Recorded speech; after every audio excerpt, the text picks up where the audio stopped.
welcome to another Purple Insider Extra. Matthew Coller along with Sam Ekstrom here. Tell you every time, I'll tell you again, listen to our longer conversations by going to wherever you get your podcasts, type in Purple Insider, and you will get all sorts of Vikings related content. Now, Sam, we consider ourselves reporters and highbrow, but we are not above talking about power rankings. So ESPN has put out its first power rankings of the, I guess we would call it off season now, after there's been free agency and the draft. And the Minnesota Vikings are ranked 13th and 7th in the NFC. Too high, too low, or just right?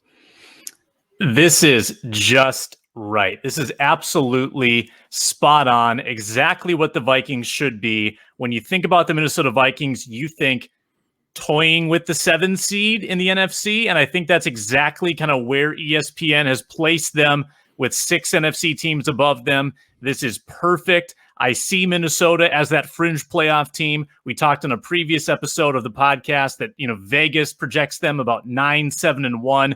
When you look at the spreads, I think this is an absolutely perfect power ranking.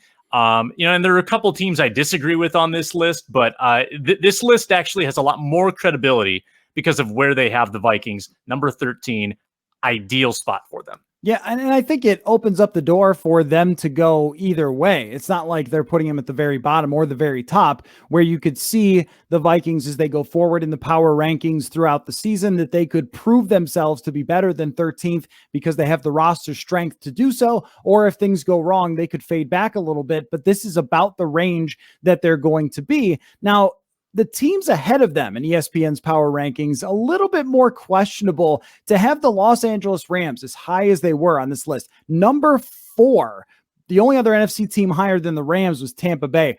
I am just not as high on the Los Angeles Rams as I guess ESPN is. They also have Green Bay up there, which I think is fair for everyone to go forward and assume right now that Aaron Rodgers is going to be a Green Bay Packer. He's under contract. He has not said he's retiring or that he's hosting Jeopardy. So you have to assume that, but that could change a lot of things. If Aaron Rodgers suddenly goes to the Denver Broncos, that would drop the Green Bay Packers from 6th on this list, probably into the 20s. I mean, they still have a good roster, but you'd be talking about a completely unproven quarterback in Jordan Love. They also have the Dallas Cowboys below the Minnesota Vikings. I understand that skepticism because of Mike McCarthy. I personally would have them slightly above because I think their offense can be one of the best in the NFL. And the one that really surprised me, the Chicago Bears, 24th on the power rankings. This is a team that made the playoffs last year with Nick Foles and Mitch Trubisky. I think even though Justin Fields is uncertain, that they probably deserve a little bit more credit. They deserve to be more neck and neck with the Vikings. So circling back to one of your early observations there, talking about the NFC West teams, literally all 4 NFC West teams are above the Vikings on this list. And you have to fade one of them. It's just not realistic to think that they can't all make the playoffs. 1 or 2 of them are going to struggle. And I have some questions about them. Like we both have concerns about the Cardinals offense and why it's not better. The San Francisco 49ers, I'm high on, but they do still kind of have a little bit of a quarterback controversy. Obviously, Seattle has a quarterback that's going to ensure them a certain level of success. And then the Los Angeles Rams, I mean, they've got some super high-end players, but I'm skeptical about Matthew Stafford, and I'm skeptical about their depth, to be honest with you. I think they've got a great receiving core, but I don't know what else they have, besides some great defensive players. They're a couple injuries away from, I think, really struggling this year. So I disagree with putting the whole NFC West up high. Cowboys, yeah, I'd be willing to flip them with the Vikings, to be honest with you. And Miami at number 14, that's another one I could see kind of being above Minnesota. I liked what Miami did last year. Chicago at 24, that's interesting because I like their defense.